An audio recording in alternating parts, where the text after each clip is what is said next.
knowing what's gonna happen next. Unknown, can't keep my eyes closed, man, it's cool. Look everywhere for my identity. Hurt everywhere, did I blow into an entity? I don't know where have I gone wrong. Wanna try me, but you only got hate. Only interested in my fate and insecurities down my way. And interference, dodge them away. Let there be light in the dark night. Gotta get it back, this time I get it back. I wanna bring it back to the good old days. Sometimes I get sick and tired of the whole situation, but I'll never let them hold me down. 'Cause I know I got faith and courage to go on. Both moonlight shines. Hello and welcome to episode 254 of Retro Encounter. I am your host today, Zach Wilkerson. There's no Mike with us, I'm sorry. And I am joined by three other panelists, and starting with Alana Hagues. Hey everyone! And Joe Padilla. Good afternoon. And Leona McCallum. Hello! You can't see it, but I'm dabbing. And we are here today to talk about Persona 2, Innocent Sin, that PSP or originally PS1 RPG that we never got originally, that made Eternal Punishment very confusing for some people, I hear, although I haven't played Eternal Punishment yet. And I think we're all playing the PSP version, I'm sure, because that was the one that was localized into English. But before we really dive into Persona 2, and I know that some of you have already heard Alana's history of Persona, because I just listened to the Persona music episode, which was amazing. If you haven't listened to it, go listen to it. Oh man, it was so good. But I want to kind of talk a little bit about our history with Persona and SMT in general. And those of you who don't know, Persona is a spin-off of Shin Megami Tensei originally. So I guess we'll start with you, Alana, even though I know I literally just heard your history with this series. All right, well, I'll try and be brief then. So I tried Persona 3 back when it first came out, FES, and bounced off of it. And then I watched the teaser for Persona 5 around 2014 and was like, oh, this is the coolest thing ever. And then bought a PS Vita and Persona 4 Golden, and that's kind of how it started off. And I kind of have a love-hate relationship with this series. Like, there's so much I love about these games, and if anyone's a regular to RPG Fan Podcast, they know in particular 2020, I've had a bit of a rag on Atlas for this series. So I try so hard to love them, and I play them, and I'm like, yeah, there's so many good things about them, and then things happen, and you get time to reflect, and something stands out to you that's particularly not great, and I'm like, ugh. But, like, Persona 2 has always kind of sat there, like, I really have always wanted to play it because, you know, Strange Outsider is like, oh, this is apparently the good one, you know, the one that's good with representation, the one that's got a really good story, the one that's inclusive, and I'm like, yeah, okay, and I'm like, kind of is, but yeah, I mean, I've never played Persona 2 because we didn't get Innocent Sin or Eternal Punishment at all, so I don't think Europe got Persona until 3, I want to say, and it might have only have been FES as well, so yeah.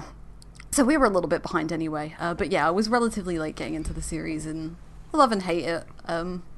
Yeah, I mean, I'm enjoying Persona 2 Innocent Sin though more than I think I was expecting to. Yeah, I mean, we didn't mention this up front, but Persona 2 is very different. I mean, I've only played Persona 4 and 5 personally, and I guess I'll talk about it now. But like, I didn't play a Persona game until I played Persona 5 when I first bought a PS4. That was one of the two reasons that I bought a PS4, that and Nier Automata. And Persona 5, it kind of blew me away with its style and its panache. And then I went back and I played Persona 4, and I think I played it too close to Persona 5, and I didn't like it quite as much as I liked Persona 5 at the time, even though I don't think that's a popular opinion. But I've been excited to go back. I've wanted to play 3 for a long time, and certainly 2. And I've heard the same things as you, Alana. Like, I've heard that Persona 2 really is the one that, like, gets the story right, and, like, it does things right, and it's not like, I feel like on message boards, and I should never be on message boards, ever. No one should. Yeah, like, everyone should stay off of them. Like, but, like, Persona 4 gets being accused of being, like, a kiddie game, and Persona 5 had some real translation issues, I thought, and some real representation issues as well. They're even worse in 4, I think. And my experience with 2 so far has been pretty solid in terms of that, in terms of representation, and in terms of it feeling like it's for adults. But that's it. I haven't played 3. I've played a little bit of 1, like when it came out, and I bounced off it so hard. I don't think I hate it as much as Mike, because I don't think I spent as much time with it as Mike. But Yeah, that's my history with it. What about you, Leona? Well, I hadn't even heard of Persona until Persona 4 came out, and I think I was around 17, 18, and I had just moved to Ireland, and I was very homesick and very depressed, and I wasn't even leaving bed that much, but I went to the game store and I got Persona 3 FES and I got Persona 4, and then I just sat on my bed and played them, and they got me through a really rough period of homesickness while I lived in Ireland. So I really did fall in love with the series for helping me get through that. And now that I'm 10 years later, looking back on them, there's definitely some rough spots, but I still love Persona, I think. And Persona 5, I think, is great, apart from the representation issues.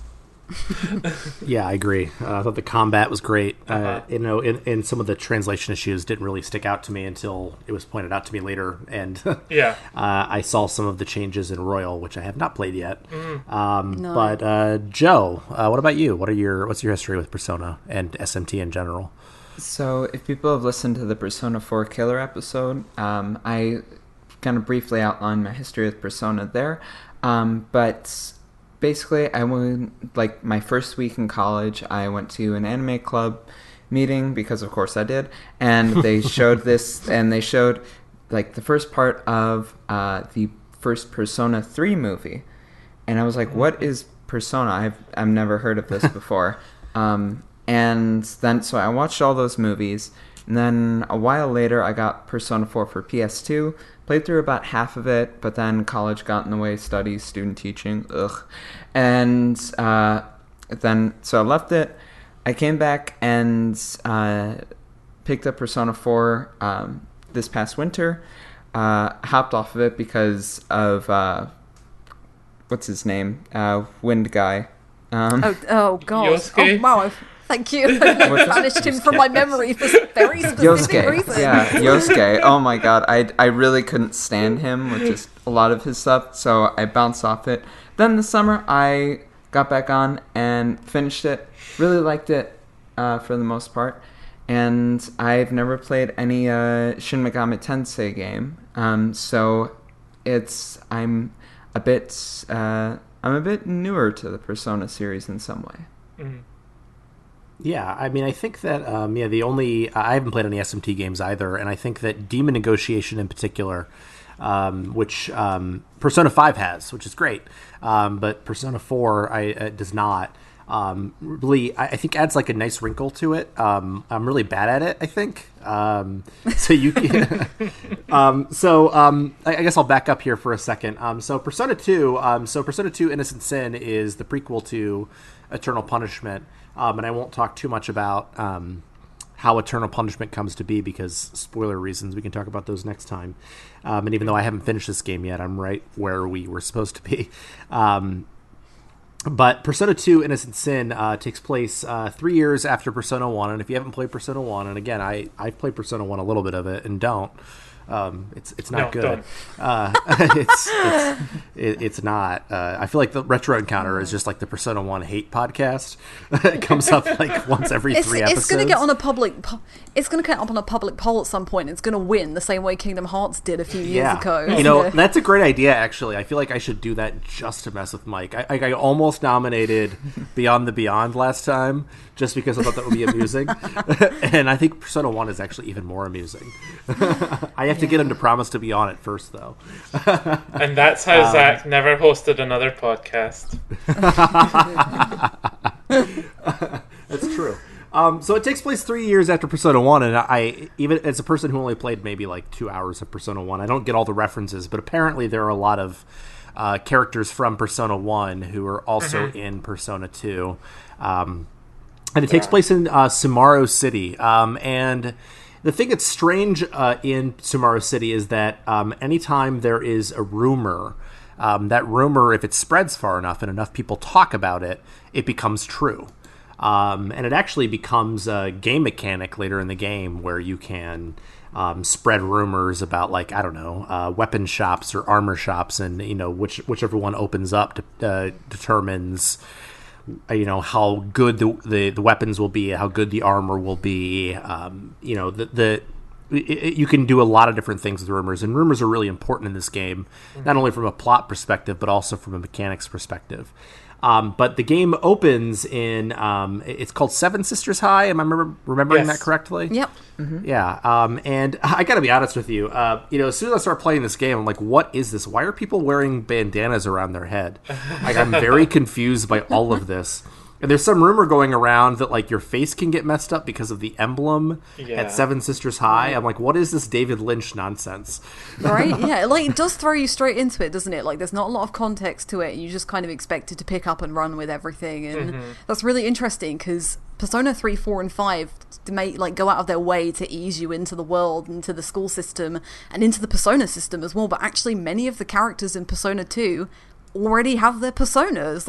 We were talking about Persona 1, one of your party members who you get pretty early on, Yukino Mayuzumi, or Yuki as she's like colloquially known as, she is a playable character from Persona 1 as well, so she's already really well versed in it, and Maya as well has her persona, and Eikichi, who's another early party member, he gets his persona before the game as well. It's only Lisa and Tatsuya kind of get their persona during the events of the game. So yeah, like, it's a lot to take in like half an hour. Suddenly you're just like, rumors come true, and you're like, wait, what? Like, so masks messed you up, and the Joker game, what's the Joker game? Like, everything's, it's pretty overwhelming. It's definitely one of those things. It's definitely one of those things where if you play like Persona 3, 4, and 5, and it's harder, I think, to go back to 2, and the persona sort of thing is just taking in its stride. Like, no one questions it. Like, it's just common knowledge, like, amongst a lot of people in the city that, magic's real. Yeah, Persona exists. Right? Yeah. It's just like, what of it? Like, if I ring my own phone number, this person in a jester's hat will come and tell me something. Exactly. Like, wait, my wishes come true. Even though this game came before Persona 4, having played Persona 4 a couple of months ago and then playing this, it kind of felt like if I were to go to Atlas and say, I liked Persona 4, but the beginning was a bit slow. Like, could we make it a bit faster? And then they're like, oh, do you want turbo? Because you're getting turbo. Like, and that's how it felt like Whiplash a bit going into it, because I was in this place of, oh, okay, things are already in motion. The personas, they're there. Like, Yeah, I mean, it was interesting because, like, I felt like I was watching, like, I don't know, like a French movie. I was talking to Leona about France before we started, but I feel like a lot of like older French movies, like, or in a lot of European movies in general, like, will just like drop us into the middle of something and just like expect us to figure it out. Yeah. And that was the way that I felt here. And like, I was able to figure it out, like, and the confusion was purposeful. Like, I think you're supposed to feel on edge, like a little bit, like, so. What is happening here? Why are people's faces getting messed up again? And it's because, like, there must have been some rumors, and actually we know that there's some rumors spread by someone at a rival high school that there's a problem with the emblem at Seven Sisters High, and it creates, like, these issues with their faces. If I'm understanding correctly, and there is a strong possibility I am not. Is that accurate? You're correct. Yeah. Yeah, you're right. Okay. Good. I really love this. Like, out of everything in this game so far, the thing I love most is kind of this thematic centerpiece of rumors and the degree of control that you can exert over it. Where it's like, there are some things where we'll go more into how this rumor system works, but there's a weapon shop, and you find someone who says a rumor like, hey, I hear that they've got really good prices, but the quality's really low. And it's like, okay, that's a pretty simple rumor, sure. But then the rumors that are out of your control and that are controlled within this broader narrative are much more. They work on a much higher macro scale, and they're so completely out of your control, where they have a great effect on the world around you. Yeah. And I felt like that was a very interesting piece to work with, especially where we are right now in the world, and how one person's platform suddenly balloons because of how their because of how their essentially untruths and lies and everything can perpetuate. You know, it can be a small-time person on Twitter who makes up some sort of conspiracy, and then we think that kids are being sold in cabinets. Or it can be someone already in a position of power, and in this game, suddenly a blimp can fly. Sure, why not? Like, a blimp that's not supposed to fly. I should probably say Yes. that. I love that blimp. It's a good blimp. Yeah, the rumors and how they interact with the main plot are so interesting.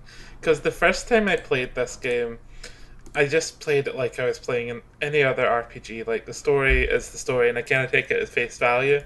And then every replay, I get a bit more insight into how everything is just the matter of rumors going absolutely crazy and blowing things way out of proportion to like a ridiculous degree. And it just makes me love it every replay, because you just catch so much subtle foreshadowing and how the seed that started the rumor that's going to bloom like in the next the second half of the game and just like change the entire world. It's so interesting and well done. I think if there's one aspect of the game that I think they nailed, it was the rumors. Yeah, right. And like even all the NPCs, because obviously something else that's slightly different is that like the maps on the game and all the NPCs are on the map, so you don't talk to anybody like directly unless you're in a dungeon or something like that, or in a shop. But like everybody's dialogue changes, their positions move and things like that. And like you were saying, like there are some early seeds planted, but also it's really interesting to see how everybody reacts. Like a couple of the characters there, like family or NPCs as well, like Tatsuya's brother, Katsuya. Please don't name your children like this. Like, why would you make them? So it does my head in. I like Katsuya. It's like the though. other version of like naming every child with the same like first consonant. Yeah, pretty much. But yeah, like he changes dialogue a lot because Katsuya is a detective, or he's a policeman, and Tatsuya's got a bit of a reputation of being a bad boy, and Katsuya seems to be a weight on Katsuya a little bit, and as things progressively get worse, you talk to him more, and he's like, what are you doing? Get inside. What are you doing out here? You better not be causing trouble and things like that. And it's like, it's really interesting to watch like all of the NPCs unfold as well and adapt to the situation, because a lot of the time you don't get that, and like a lot of the time your RPG NPCs just say the same thing over and over again, or they change dialogue once or twice. So I really love the rumor system. I wish I'd picked up on it sooner, because I was so confused as to what was going on for like the first like I played like the first 5 to 10 hours the same way Leona played the entire game. No and thought. I was like, when you said it, when you told us like, oh, you need to talk to people, I was like, oh, but yeah, I really like the way the story's delivered in that way, and I think the rumor system is really cool, and I know it's an important part of Eternal Punishment as well. But yeah, I mean, I think that I like it's not even just the rumor system in general, which I think is really fascinating. Like, I can't think of another game that allows itself to be controlled so much by what people say. And I think it's interesting thematically, in like sort of a 1984 kind of way, like Joe was saying, like how truth becomes sort of this malleable thing in Persona 2. Like if you say it often enough, it becomes true, which is certainly true in a lot of like dystopian stories. And I probably said it on this podcast before, but I'm an English teacher, so I teach 1984, so maybe think of that almost immediately. But I think of what you're saying, Alana, about the NPCs. Like I think the NPCs, in a way, like the way their dialogue changes feels very forward thinking to me. Like like in like some Game Arts games, like Grandia and Lunar, they do that. But they don't do that so much in even PS1 games. But I think that the way they do it here brings the world to life in a way that other games just really don't. And it feels like an almost like PS3, PS4 game in that way. Like that the world feels so alive. And I really dig that about this game. Right, yeah, the only other game I can think of more recently are like the Trails games, and even then it takes like 10 to 20 hours for them to actually adapt any dialogue, and it's only in certain areas, isn't it? Because you don't really get to revisit anywhere. But Sumari City is quite a small area, and there's maybe 25, 30 NPCs, some named, some not, and yeah, it's just really, really interesting. I think forward thinking is a really good way of looking at it because, like, yeah, I don't know of any better example nowadays, certainly. And Samarasa is just chock full of weirdos, can we say that? Like, It really is. Weirdo central. Absolutely. And what I like is that it kind of makes you feel like you're the director in some way, yeah. and like all these different NPCs are sort of characters. Like there is a certain story that's set in stone by the designers and the writers, but you kind of have this fly-by-night director path where it's one of the things I really loved was the one like basically stoner kid Tony who runs some sort of shop, and then you start a rumor that he's a smuggler for the mafia, and so. And I took a screenshot of it because I thought it was so funny that you walk up to him after you start this rumor, and the rumor is spread by the detective agency, which has its own strangeness to it. And he just says, "I'm a smuggler for the Sicilian mafia, but tell me, what's this thing they call a Sicilian mafia? Anyway, you want the weapons?" And so it's like, I love that. it's so funny that it, like some of them just kind of naturally slot into their roles, and like I have this tragic backstory or something, and Tony's like, "Dude, I'm so blazed, but I've got some weapons, and apparently there's this place called like Sicily, and I work for them." Yeah. Like I've got like some like swords and guns if you want them. Like whatever, man. Oh, and now that I'm reading it, he actually pronounces it Cilician Yes. Oh, instead of God. Sicilian. I totally forgot. Oh my about that. god, that's really funny. Amazing. So, you know, I like the NPCs in this game, but I think that the characters in a Persona game are always sort of what defines it. And I'll be honest, sort of from the beginning here, I think the characters, at least in the first half of the game, are not nearly as well drawn as they would be in the first half of I'm going to say a normal, quote-unquote, Persona game, but like Right. that's just because I have only played 2 of them before now. But I kind of want to talk about them a little bit because I feel like they're always the defining feature of this. And so we've got 5 that we sort of have here. We have our main character, Tetsuya, who is our standard, you know, silent protagonist. We have Maya, who is a journalist, right? Journalist? Is that the way you would describe her? Yeah, And she's the main best. character I love of Eternal Maya. Punishment as well, right? Yeah, she's the main character there. Yeah, and she's Yeah. great, and she's the best character in this game by far, I think. And I cannot wait to Yep. play Eternal Punishment Yep. because I know she's going to be the main character. I mean, and then go ahead. She is the silent protagonist in Eternal Punishment. She's Yeah. a silent protagonist in Eternal Yeah, Punishment. but she becomes Oh. the protagonist soul that makes one silent takes over her when Eternal Right. Punishment starts. Oh, that pushed me off of, like, I was thinking about Eternal Punishment, that might push me off, Well, frankly. There are, like, it's a brand new cast of characters in Eternal Punishment, so don't worry about it. They're all hinted at as well. in Yeah, this they all game. make their appearances in one way or Yeah. the other.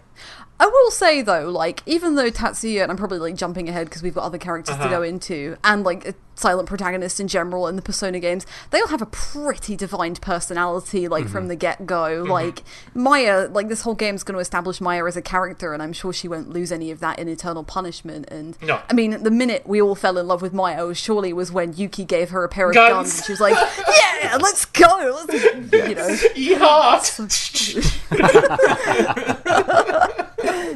Yeah. But yeah, I think that Persona does silent protagonists better than most games because, you know, like, I was saying on Twitter, and actually a couple of people also, like, chipped in on this, but some of the game's animations are really cool, and I really love Tatsuya's, like, flicking his lighter every so often. It's like, you're trying to show off he's a badass, but actually he just looks kind of cute doing it, and especially because I know the light where the lighters come so it from just and makes it stuff. more I'm cute. like, yeah. Anyway, other characters. Yeah, sorry. other characters. So the other characters and we'll talk more about Tetsuya in a moment. Don't you worry. Is Lisa, and I gotta tell you, like, it's really confusing to me. Lisa Silverman, who is a classmate of Tetsuya at Seven Sisters, who goes by Ginkgo. Can anyone explain to me why she's called Ginkgo? Ginkgo is silver. Akichi, like, gives her that nickname early on, That's doesn't where he? that comes from. It's just making fun of her name. She calls her, at least basically calling her Silver. Oh, okay, that makes sense, and I feel very dense right now, so thank you. It's nothing super offensive, which I think a lot of people worry about. And we also have Akechi, or I can't pronounce any of these names. Yep, that's his name. Let's call him Michelle. Yeah. As he likes to go by, who's a boss at, like, a boss, quote unquote. Like, we're just going to say, like, a popular Undie boss. at a rival school. And then you also have Yuki, who is a photographer working with and for Maya.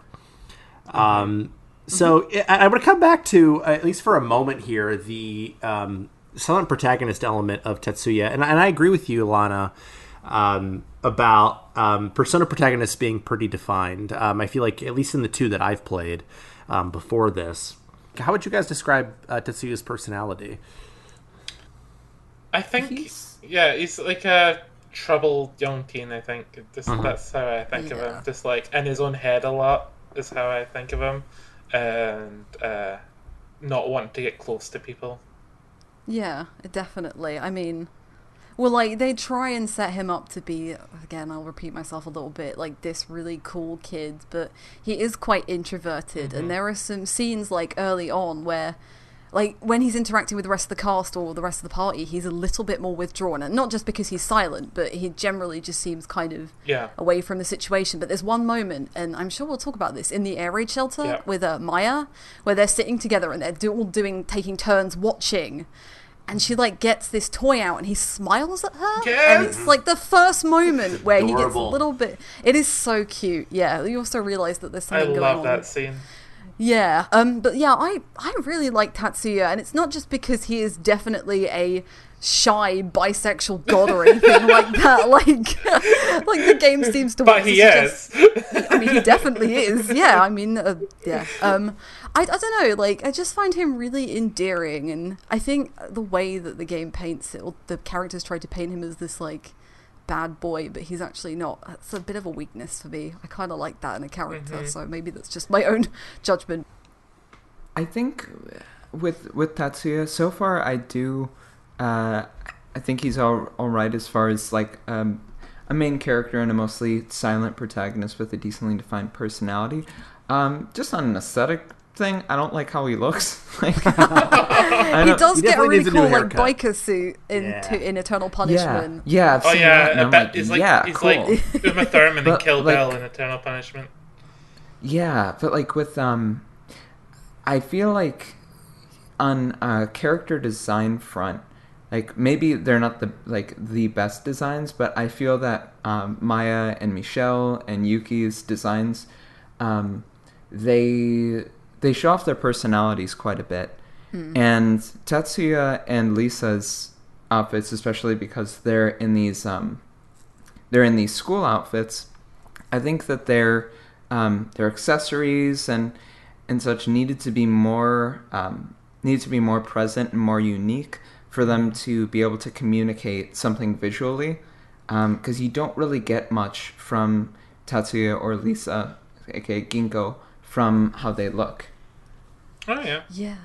No, I agree with that, especially when you've got some NPCs that have, like, this cool as hell, like, 90s fashion style stuff. It's so weird to see them stand out in that way. And I mean, I guess Lisa's defining trait is basically that she's a Caucasian girl, isn't it? That's what I was she's wondering. a white girl, and her parents are obsessed with Japan to the point where they do not want her to speak English at all. Yeah. And so she stands out like that. And it's disappointing that is her defining trait. And, like, moving on to Lisa a little bit, like, she's probably the one I don't enjoy, and I think it's because she's made out to be, like, she comes across as really possessive with Tatsuya, and it's basically, you know, like, she's basically the jealous girlfriend at this point, and I think she has an interesting story because there's a dungeon in particular that focuses on her. But yeah, like she gets a bit better, but I'm struggling with her, and I think it's just because the game doesn't really know where to write her, other than like a girlfriend who, you know, wants to be with Tatsuya all the time, and she's obsessed with kung fu as well, which, you know, She's like Chie and Anne, like, meshed together. She is, yeah. Yeah, but like both of those characters have more of a defined personality than she does. I mean, like, if we're talking about her, I mean, like, her story in this half is that there's a rumor spread about her that she is part of she's the mystery member of a pop group, I guess is the right way to describe it. Group, yeah. And that's basically it. Like, I mean, like, I feel like Persona as a series is defined by like people finding their individuality, and like hers is like, someone said that I'm like a member of a pop group and I'm not. Like, I don't know. Like with her, like she's defined by that, and that she wants to date Tetsuya, and she has like, a little bit of an attitude. I like Lisa. I don't think it's fair to say that about her. I think her defining thing is her being outcasted because of her skin color and her ethnicity, but also the expectations placed upon her because of that. Like, she's expected by others to speak English. She's expected to, you know, have a certain attitude about her that she really doesn't. She just wants to be a typical high school girl, but no one really lets her because of the sort of it's racism in a different way than what we would consider racism. The sort of like, oh, you're that skin color, so you must have to be this way, and I don't know. I think she struggles with that. I do wonder why she glomps onto Tatsuya so often, and I think they could have explored that a bit more for sure. Though I do think so. I think with Lisa, the thing I kind of personally connected a bit with Lisa, even though I'm still kind of on the fence about her character overall. Mm-hmm. But when she was talking about, language and not really knowing English, it's a different context and such. But I kind of personally connected with that because, in a lot of situations that I've been in, where like there's someone's asked me because of my last name, and because of my ethnicity and such, people have asked me to translate something into Spanish, or to act as an interpreter. And I'm like, I don't really speak Spanish that well. And you've made this assumption, and like when we're present in this culture where the dominant language is English, and I speak that well as Lisa speaks Japanese well, but there's this also other part that we don't really know. We don't really get to express. There's a bit of sadness there. There's a missed opportunity. There's a bit of FOMO in some way. And so I kind of connected with her on that level. Mm-hmm. Oh, that's a really good point. Yeah, I think so. Yeah, she does get better, like, when it starts exploring that side of her. I do think that she starts getting way more interesting. It was just, like, for the first kind of half of the half, that she literally just kind of, her world revolves around Tatsuya, and especially after this point when things start coming to heads, you know, you really start to understand her, and, like, her parents, I'm so frustrated with them. Like, it's frustrating to watch them force this, to watch her struggle and everybody put their expectations on her the way that they do, and maybe she's just trying to get out of that. I don't know. Yeah, she's really caught in a hard place. Her father expects her to be the perfect Japanese girl, and her school expects her to be this superstar English blonde-haired pop idol, and she can't appease both. And I find it really funny that her way of rebelling is to be like super obsessed with China and kung fu. Yeah, and kung fu. Yeah, she peppers like her dialogue with all these like Chinese and Cantonese like phrases, doesn't she? Yeah, she's like, I'm gonna give none of you what I want. I'm gonna be a wee bit China. Yeah, I mean, I'm glad you said that, Leona, because and Joe as well, all three of you really, because as I'm listening to her talk, I'm like, oh, and maybe it's just like American bias speaking. Like I'm like, you're like a white girl who's complaining about being a white girl. I mean, come on. Yeah, it's an interesting way of thinking about things that maybe I hadn't before. So I'm glad you guys brought that up. Yeah, and I mean, like I feel like the other three characters, at least to me, are maybe a little more interestingly defined, because I think that Maya, in particular, who I know is the protagonist of Eternal Punishment, and I'm really like the fact that she is the protagonist of Eternal Punishment makes me like incredibly engaged by it. And there's a character, and we haven't really talked about this yet, and I know that we haven't talked too much about the plot at this point, but there's a character named King Leo who's a member of the Masked Circle. Is that the name? Yes, Yeah, that's right. He's basically the leader below Joker. Yeah, seems to be the leader of the Masked Circle, who has a complete grudge against Maya. And we aren't sure why until like close to the cut point. And even at the cut point, we're not like 100% sure. And for the record, those of you who are listening, and I probably should have said this earlier, we played up through the Aerospace Museum. Which is a really fascinating dungeon. It's actually maybe the only dungeon that I didn't hate in this game. That's the reason I picked it, because it is kind of like the halfway point, but it's also like a sort of big plot moment, and it's after a really interesting dungeon, so I thought that would have maybe made us hunger for more. Yeah. But I just I love her personality. Like, I feel like she's got like this big personality that is like engaged with everyone and also like feels things really deeply. Which is interesting because like she is constantly accused of like being a witch and not feeling about this other person, this King Leo, who has this grudge against her, who clearly knows her because King Leo, and I guess I should have said this earlier, is masked like a lot of the quote-unquote masked circle, which makes sense.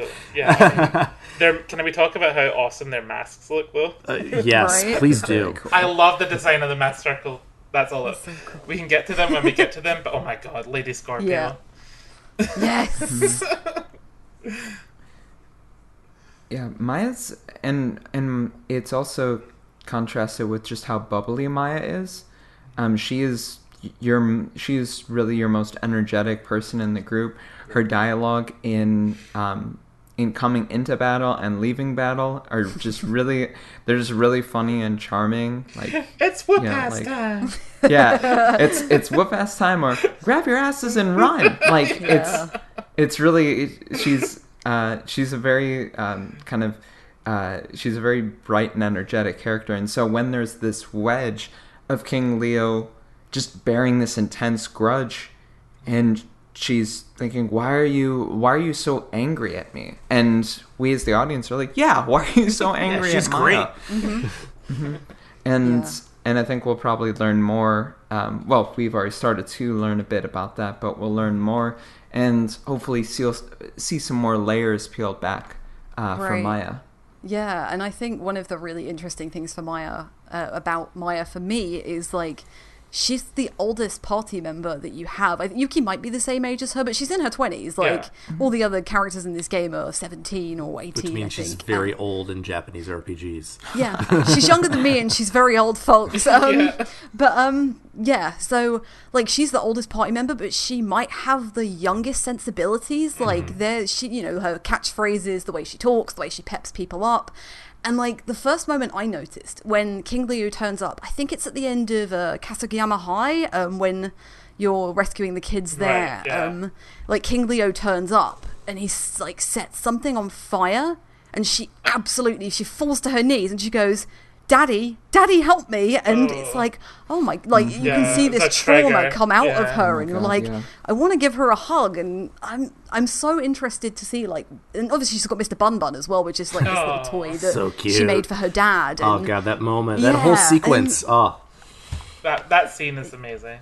Yeah, and so she's got like this really young sensibility, and it does start coming out in the second half, obviously, but it made me really endear to her as a character, to see this like group of, you've got like this outsider, you've got somebody who's dealing with their identity, and you've got Ikichi who is, got his own kind of thing going on. And then Maya's just like, Maya's like the heart of the group, isn't she? Yeah, absolutely.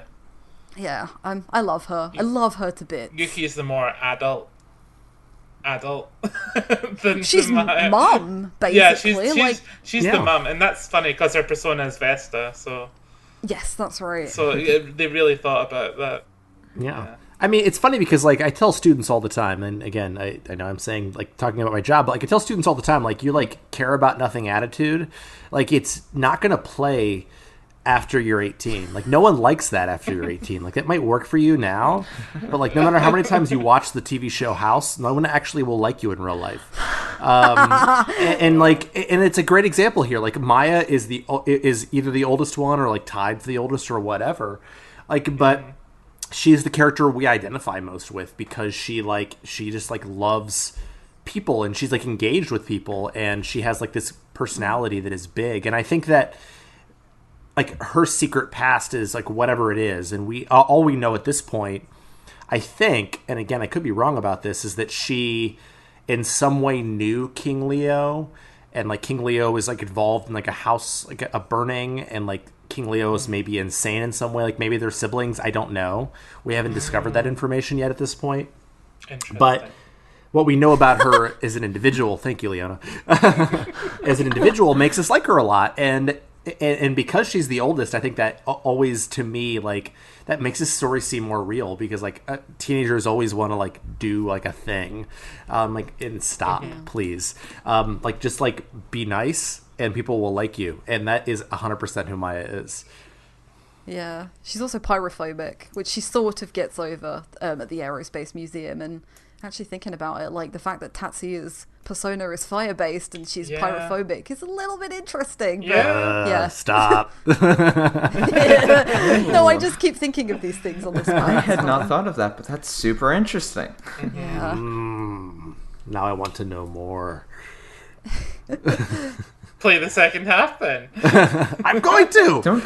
Hey, don't tell us what to do. I'm sorry. I lose control sometimes. I get so angry. What? You're holding this over our heads like we have to record another podcast about this. God. Heck. I'm not going to do what you tell me to do. Speaking of not doing what you tell me to do, it's a terrible transition. Worst that ever. Was good. No, that's a good one. That worked Michelle. perfectly. Yeah? Michelle. Yes. Yeah, I think that Michelle's story is maybe the most, at least at this point to me, like standard. Like, oh, it's like a person who's like a bully who like stands over people and spreads rumors about people, but is really like has a heart of gold. I'm like, come on, a little bit. But like, you know, we haven't talked about this sequence. Like the way that we are introduced to Michelle or Ikichi or Akechi or I don't know, whatever. Ash Ketchum. That'll do. But that sequence where like we're first introduced to Michelle, and we fight them. It's like one of our first fights. But like all of Michelle's friends are murdered by Joker, like at the very beginning of the story. Right. And and the fact that like Michelle is still functioning is like miraculous. Because, and again, I don't think we've talked about this yet, but like the way that we're introduced is like they play the quote unquote Joker game, where they summon Joker and you're supposed to have a wish or something that you want to come true, and they don't, and so Joker like takes their souls, and then Michelle still functions after that, which is actually amazing. And then someone takes over Michelle's role at the school, and you sort of see Michelle through that lens. But I think it's sort of an interesting character. Yeah, I really like Michelle, I'm not gonna lie. I think he's my little baby boy. I'm so glad somebody else feels the same way as me. He's my little bratty son, and I love him for it. No, yeah, I like his sense of style and how he's wearing makeup and feminine clothes, and he's still trying to hide it from his dad. Like, it's like hashtag relatable. But Ooh. He's got this idea of himself that that he's this fashionista, superstar musician, of the band Gas Chamber, which is the worst band name I've ever heard. In the context of some Yes! as well. Yeah. Like, Yes! Oh, Say that. oh I forgot no. about it. Oh, I did not think about that either. Oh, God. Yeah, it's rough. It's rough, but that's like peak edgy teenager, and which is it's kind of where Ikichi lives right now, you know. But he is a good-hearted person, like really, like he, you know, the game starts with like Tatsuya getting a challenge letter from Ikichi allegedly, but it ends up just being Ikichi's friends trying to lure Tatsuya to where they hang out so that they can start a band together. And it's just like all these sort of macho misunderstandings just create this completely different picture of how he actually is, which is actually kind of a sweet person. Yeah, he definitely wants to help. Like, even if you talk to him in the middle of dungeons, he's always like, Yeah. he puts on this like brave face, and then he like, in certain places he crumbles, and other places he's like really honest. And yeah, I think he's really sweet, and I want the game to explore him a little more. I accidentally went into, because his dad owns a sushi restaurant, Yes. and I accidentally went in there at the beginning of the game and was completely confused when the game was suddenly like throwing all this information within an hour of the first hour of the game. It's suddenly like, wait. Ikichi's dad is a sushi chef and this and that, and yeah, and so yeah, like his dad wants him to take over the sushi restaurant, and he doesn't want to. And his dad doesn't approve of him being this like J-rock, J-performer. I was like, yeah, he's sweet.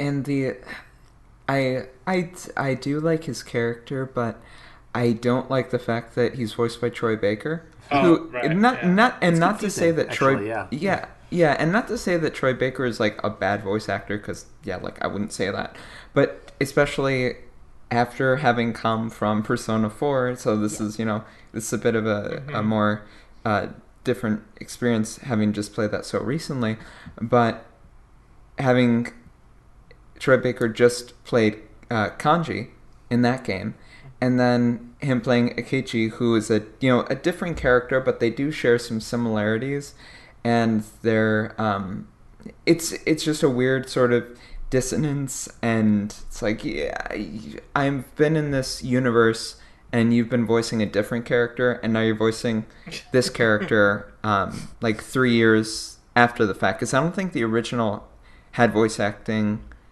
at all. It did in the same sort of way that it has it right now, where it's just like a battle line or two. Yeah. Oh, okay. And then for the PSP version, they got an all new voice cast then? Yeah. Got it. Yeah. Yeah, I mean, and we haven't even talked about my favorite character yet. I mean, who's Yuki, who's a delight, in my opinion. Like, I like Maya's great. Like, both of the adult characters are really the ones who function, I think, at the highest level here. And I just like her sort of like there's a little bit of an edge to Yuki, and a little bit of like approaching things as reality, which makes sense given that someone just told me that she's a playable character in Persona 1. Is that right? Yeah. She is, yeah. Which Isn't is cool. Isn't she a delinquent? Like, Yeah, she she gets is. into trouble quite a lot, especially between like Persona 1 and 2. Like, I think this is revealed fairly early on. Yes. Tatsuya's homeroom teacher taught at her school from Persona 1, and Yuki looks up to that teacher, and she sees her really early on and like thanks her and speaks to her and things like that. But like, that teacher is the one who basically got her out of a life of crime and said, right, why don't you do something else with your life, essentially.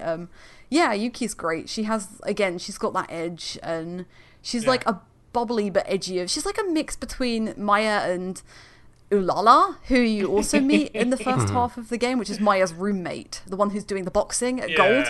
It's great. Yeah, she's so cool. Oh, Lala. Joe, do you have any additional thoughts on Yuki? I really like her design. I mean, it feels so much like that that sort of dwindling grunge fashion of the late 90s. And I mean, I love that look, and I wish it would come back more. And she does feel like the most grown up character, and she is kind of the most sage in a way. Yeah. And it's interesting, knowing the little I do about her character in Persona 1, for her to be this sort of stage character and like, okay, here's your persona, and here's what happens. I woke to this quite a while ago, so I do have some more experience with this, and I have all these connections already. So what's fascinating is like so far we have talked about like all the things I feel like for the most part that we love about this game, but like I am not all that high on this game so far. And I think it's because of the two things we haven't talked about yet, which is most of the game, honestly, which is dungeon crawling and combat. Because there's like, I feel like 80% of this game is dungeon crawling and combat. Hard agree. These dungeons are frequently not great. I have it set on the lowest difficulty setting, just because it is more enjoyable to breeze through this game than it is, in my opinion, to engage with its combat honestly. Yeah. Because its combat is slow and kind of grindy, and there's the stuff with the demon contact, and the random encounter rate is kind of off the chain until you get a stoma. Yeah. I can't disagree with you. I can't. No. I can't defend it. I can't. I want to, but I can't. Yeah, I mean, again, I think it's probably better than Persona 1, which is like Oh, yeah. first-person Oh, it dungeon is, crawling, I which is like promise. maybe my worst nightmare, I would say. I don't love the dungeons either, and I thought this was kind of a me problem because I'm weird and I look at maps exclusively when I go through dungeons and maps and things like that. I hate the maps in this game. They move so fast. Like, it doesn't make sense in my brain. I mean, even like trying to turn Yes. your character, like when you're using the R and L button, Right. which is the only way you can change perspectives, like it moves so friggin' fast that like I'm like, where am I again? Am I moving the right way? Like I know there's a treasure chest over there. I keep Yeah. moving the wrong way over and over again. They're not great at all, and it doesn't help that there's not really any variety. It's just like 1 building, 2 building, 3 building, all with lots of stairs in them, and they'll go Yeah. in different directions, and like the air raid shelter, which we have mentioned Oh. for positive reasons in story-wise, not so much as a dungeon. Like, it's short, but I remember going around it, and there's like lots of poison pools everywhere, Yeah. and that. I didn't have any antidotes on me. I had a persona that had Poisma on me, thank God. But I think you said the Aerospace Museum is the only one that's good, and that's because it gives you something extra to do. Like, you've got a timer and you have to save all these kids who are on a school trip because the Aerospace Museum is burning down, and that adds some stakes to it. But all the other ones, I found it really weird to start off with that, like, NPCs inhabited the dungeons like nothing was going on. Right, and there's not demons Yeah, everywhere. They're like demons walking Yeah. around. You walking around a high school, like, hey, what's up, dude? Oh, look, there's Yeah. like literally like a walking demon over there. You cool? Oh, look, there's yeah, Jack Frost. I'm cool. They try. Yeah. They try and paint it like they're assassins being sent after us in particular, which I Yes. think is their way of like getting around that, but it doesn't work. It doesn't. No, it doesn't work at all, no. The dungeons themselves on like so many levels are just not working for me, and like also on an aesthetic level, the city that you look over and the characters and the NPCs, a lot of them artistically feel quite well defined and they're rather interesting, but the dungeon designs are frequently really bland, and it's a Persona game, so music, right, should be great. I am personally like switching between, it allows you to switch between the original soundtrack and the newer soundtrack, which was supervised by now Persona with Shoji Meguro. I don't like either of them. I actually like the music a lot here, and in particular, I like the music that Alana picked for the last episode of Retro. The boss battle music, oh, it is rocking. Like I feel like I love it so much. and we haven't talked too much about this, but I feel like this game in a lot of ways is like atmospheric. And you guys talked about this a lot on the music episode, but I agree. This game is atmospheric in a way that like other Persona games are not. And it's because I think of the music, honestly. Like it feels dark, it feels menacing, it feels like something that I should be afraid of. And I think that the music does a great job of that personally. And I'm sorry you don't like it, Joe. I wasn't trying to cut you off if I did, but Part of it is that I am really not digging the battle theme. The dun dun dun dun dun dun I dun like dun it. dun dun. you hear it enough in this game, that's for sure.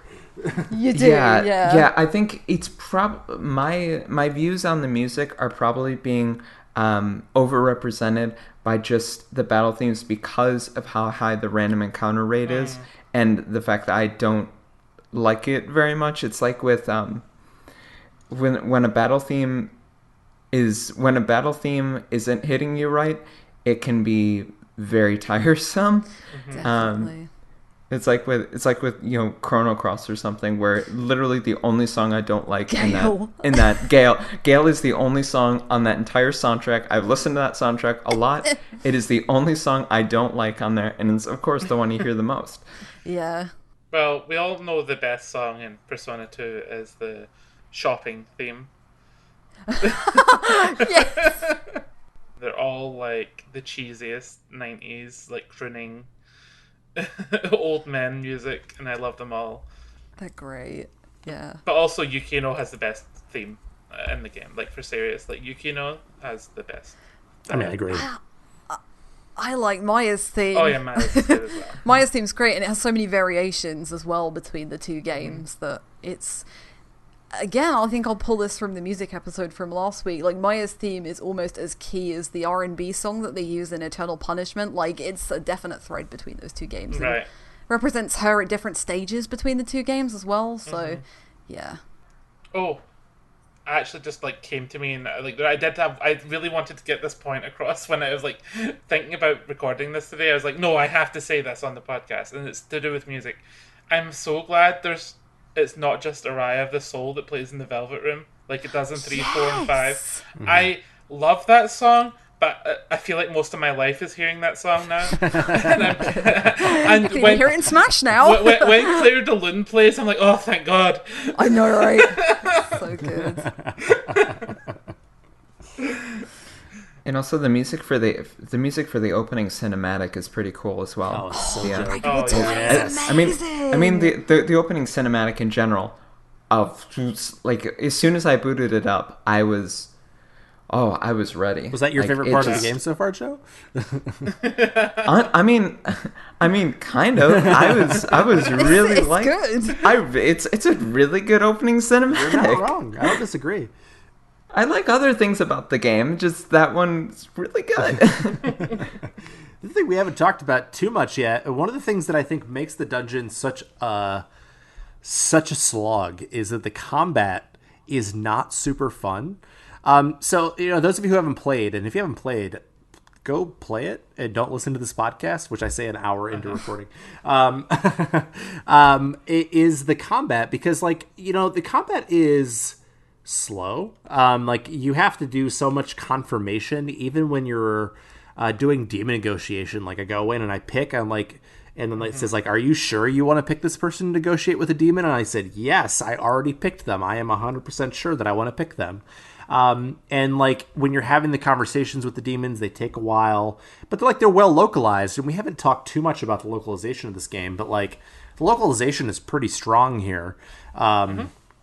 Like, it feels modern, in terms of the strength of it, but like, the rest of the combat, besides contacting demons and gathering personas, and that's part of it. Like, when you contact a demon, you can talk to them, and they'll hand you cards sometimes, and there's also like a way that you can quote unquote make them happy during the demon negotiation, and then the next time you talk to them, they'll give you not only like their 30 demon cards, but they'll also give you 24 quote unquote free cards that you can turn into whatever you want, which, for the record, Leona told me about early in this game, and I abused that so hard. Like, You should. Yeah. Like, It's I just the way like to play. negotiate with the exact same demon every single time. Yeah. And I just like do it over and over and over again, and I get like 400 free cards by the end of the dungeon. And I'm like, yes. My favorite demons to abuse are like the gloomy demons, because like, you can just be. I know that Ikichi and Yuki will always work on those gloomy wise demons, and you can always like get away with whatever, and then they just give you like 40 free cards, and I'm like, yes, give me the free Yes. cards. Free cards. Yeah, when you're the right level, you can see like their character traits on the persona, and that is supposed to give you a hint on what Right. like, Like, what does contact that you. mean? Sometimes it varies. Like sometimes I'm good, sometimes I'm not. Like I really like contacting demons as a bit of a sadist because I just love all the stupid responses that you get from some of them. Like, oh, what do you think of video games? I don't like them. You're in one, you idiot! And then it's like you made them angry. It's like, okay, that's great. I just like annoying all the demons all the time, and I like that they all, like, dependent on their arcana, they all have a different personality, right? Like, I think that's what it's based around. But yeah, to go to the combat a little bit, it's really slow. I do appreciate you have a party of 5 very early on. That was really good. But I think what really bugs me about it, and I suppose we'll go on to fusion spells a little bit, which you really, really need to get fast because they are so overpowered. Yeah. Like, I mean, knowing how to get them is annoying That's because the you've tricky basically part, got to like toy around with formation. It's like you can have so many persona on you, and you can, you know, if that persona you have got equipped doesn't have it, you've got to go in and go to fight, you've got to move the order of the characters, then you've got to go in and change the persona in a separate menu, and you can't do all of this on like the starting menu, and it's like, why are you making me click so many buttons? Like, the UI of Persona 2 is not great, and I don't mind the combat because once you tend to get like a really good fusion spell, you can just kind of auto it off, stick it on the side, and you know, maybe unless it write a word or reflects and something, then kills you, which has happened to me a few times. yeah, me too. When Tatsuya is negotiating, why does he make like machinery noises?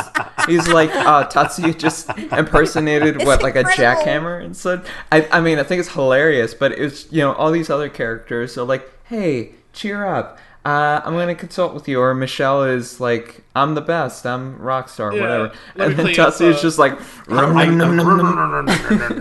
It's so good. It makes me love him more. Yeah. Right, well, if you could do it, you would do it, right? So Yeah, if definitely. you could Look, Just do a conversation with somebody I don't like just everyone can unlock it once you become a disaster bisexual like Tatsuya. You just get like the best Okay. repertoire of heavy machinery noises. You're like, Okay. oh, I've unlocked it. Okay, counterpoint. I am a disaster bisexual. I can't do that. you're not a high level. So you've already bisexual. unlocked it. You just haven't tried it yet. Actually, to be fair, I can make horn noises, so that's, I guess we're somewhere. Oh, well, I'll do it. I need to hear it. Thank you. You can wait until the next episode of Ridley Counts. Ooh, that's called a teaser. All right, if we're talking about disaster bisexuals, we've probably roughly wrapped up the episode. We can talk about some of our favorite personas next time. So, any final thoughts in terms of like things that you're looking forward to for part 2, or those of you who have played it before, which is basically Alana and definitely Leona, things we should look forward to?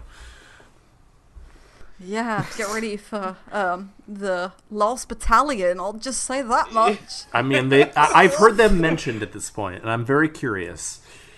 Yeah. And that crazy woman, what's her name? Okumura? Yeah, Yeah, get ready for her. She's a hoot. she is a hoot. All right. Thank you, all of you, for talking with me about this incredibly weird game. I cannot tell you. I mean, like, I have never, I don't think, ever played a game that I both enjoyed and didn't enjoy as much as I feel about this game. I don't know how to feel about it. So I'm looking forward to part 2 because I want to resolve my feelings. In terms of what's coming up, so we will be talking more Persona 2 Innocent Sin next week. But next month, we're talking about, in a game that I only played a couple years ago, but I dig a lot, and I think Leona and Alana are both on it, is Phantasy Star 4. Goodness. That classic 16-bit RPG, which I think you will not be disappointed by. Though I will tell you, look up the names of spells because they make no sense in this game. You're the third person to tell me this. Oh my so goodness. that's fine. I have luckily already played this game several times, so I'll be fine. It's really good. If I hadn't played it like pretty recently, I'd probably hop on the episode too. And also next month, we're going to be doing an episode on the best year for RPGs. So I have some opinions about this, but the best year of releases for RPGs, we'll be basing it on Japanese release dates. It's actually based on a feature that we'll be running next month on the best RPG and runner-up for every year since 1986, based on the release of Dragon Quest 1. So I'm looking forward to that episode, and we haven't recorded it yet, but I think it'll be fun. And then I'm pretty sure you came up with the name for this, Alana, if I'm not mistaken. We're going to be recording an episode on RPG traders. I can't vouch for the name. It was Mike Solosi who did that. So, yeah, it wasn't Okay. me. Well, it'll be about RPG traders. Top 10, not really. RPG traders of all time in all anime ever. Don't worry. It'll be a good time. So we love feedback. If you want to let us know what you think of the episode, you can email us at retro@rpgfan.com. You can also comment on our message boards, which we have again, which are working on our new site. You can visit our Facebook page, where we'll have a post for that, Instagram, Twitter, Discord, which Leona is the overlord of. Hi. And we also have a Twitch stream basically every day. We also have 3 other podcasts, and I'm so excited to talk about this. Random Encounter, which is about random things, whatever our hosts and guests are playing. Phoenix Edge, which is mostly about current events. And also, I'm so excited, Rhythm Encounter is back. We already have posted the Yasunori Mitsuda episode, which I was supposed to be on, but I wasn't, and I'm so excited. It's a great episode. Last week's episode of this about Persona Music also is sort of a lot like a Rhythm episode, so go check that out. It's such a unique podcast. No one else is doing it. It's amazing. Go check it out. You can also review... It's so much fun. Yeah, you can also review us or our other podcasts on iTunes, Google Play, whatever podcast listening venue you choose. We love feedback. And let's talk about how you can get in touch with us. We'll start with you, Alana. Yeah, so you can reach me on Twitter. That's probably the best way to find me. I am at Alana Hagues on there. I am on RPG Fans Discord as well. I tend to hang out on the podcast channel. I am Alana on there. Or if you want to email me directly, my email address is alanah@rpgfan.com. And Leona.